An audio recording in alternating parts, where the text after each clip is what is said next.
Yeah, Melissa, there was a big turnout here this afternoon. The scene is clearing now, but police estimate at its peak, 1,000 people were gathered here at Nathan Phillips Square under the hot sun, calling on leaders to demilitarize, defund, and abolish police. They say it is a pressing issue, not just here in Toronto, but right across the country.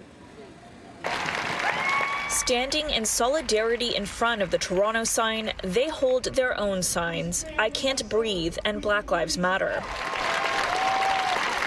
raising their voices to get one message across. To demand that we defund and abolish policing here in Canada. I think it's unfair that they just keep taking and taking away from us. It's personal to me, being a Black Canadian. This is a subject that is widespread and affects everybody.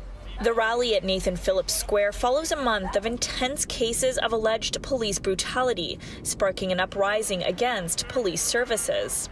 Clearly, we're not expecting to snap our fingers and the police suddenly to disappear. But what they are demanding is a 50% reduction in the Toronto Police Service's $1.2 billion budget. Every single day, there's another example of why the police need to be defunded and abolished, right? It's not like it's going away. Examples like the death of 29-year-old Regis Korchinski-Paquette. She fell from her balcony while police responded to a mental health call from her family. People shouldn't die during wellness checks. It's obviously not working. The police do too much.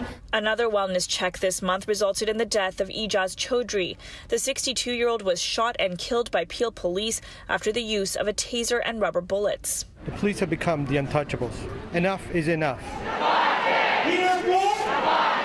And the latest incident sparking outrage, the verdict in the Devonte Miller case. The accused off-duty officer was found guilty of assault, but cleared of the more serious charge of aggravated assault in the 2016 beating, while his brother was acquitted on all charges. It took 3.5 years for those men to get this verdict, and the verdict, that in and of itself is very, very disappointing. The ongoing protests and rallies have already sparked important conversations about police reform. This week, Mayor John Tory called for changes to stamp out systemic racism, even putting forward a motion to create a new non-police response team for non-violent calls.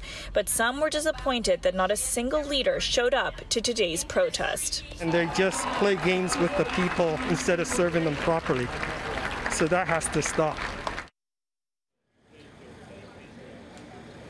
Also happening at Toronto City Hall right now, activists have set up an encampment. This is to send leaders inside a message that they're not doing enough to address homelessness in the city. They set this encampment up last week, and they say they have no plans to tear it down anytime soon.